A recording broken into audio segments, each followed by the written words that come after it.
pangarapin ko dyan makatayo dito sa harap. Kinakabahan ako pero this is it na talaga. Nandito na ako eh. Before I start, nais ko pong magpakilala. My name is Mariam Pinagawa, 29 years old ko kung Mindanao. So medyo tigas ko yung pagmigkas ko ng Tagalog, pasensya na po. So, before na-involve ako sa AIM Global, isa po akong OFW sa Hong Kong. Domestic helper po ako for 4 years. So, doon ko po siya nakilala at doon ko rin po nag-start ang career ko.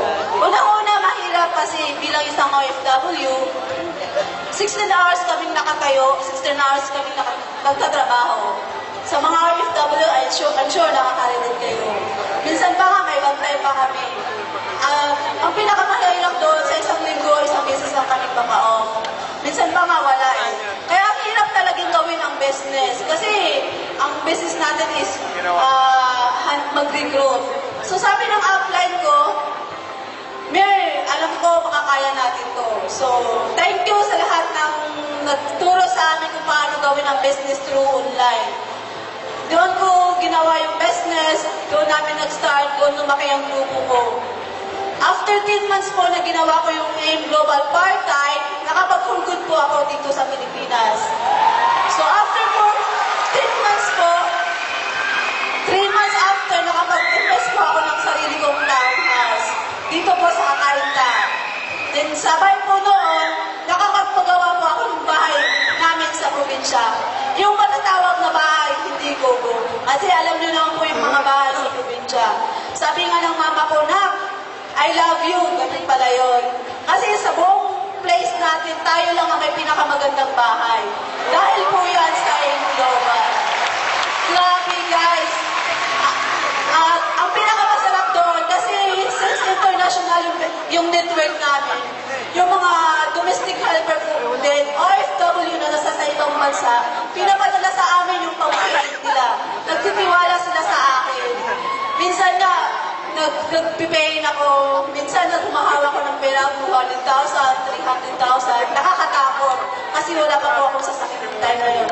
So last month, nailabas ko po yung first car ko, yung dream car ko, brand new, Montero Sport 2014 model po siya. Grabe! The best part po nito, ano po siya, wala po sa mga downline to, dalawa sa Hong Kong, isa sa Dubai, isa sa Lebanon, and Kuwait, ano pa yung isa, nakapag-for-good na din po sila. Dati mga domestic helper din po sila. Guys, challenge po ito sa inyo. Kung ikaw ngayon, nakaupo dyan, sobrang 8 hours ka lang nagtatrabaho, nagawa namin 16 hours, kasi ibang bansa pa kami. May bantay pa. Kung nagawa ng mga OFW na partners ko, I'm sure magagawa din ninyo. Mas masarap gawin ang business na to kapag may pangarap ka. Dati pangarap ko lang, kahit mag 100,000 per month ako. Ngayon, dinoble-tinoble ng AIM Global. Sa lahat-lahat ng uplines ko, sa ulo ng Alliance Unicorn International Brian Tumada, isang mga enough, thank you so much sa walang sawang pagsuporta at pag-guide sa akin. Kay upline Dorito Amel Jr., May Buksin, Fatima Balin, salamat po ng marami dahil na-share ninyo kung paano ang gagawin yung business na ito through online.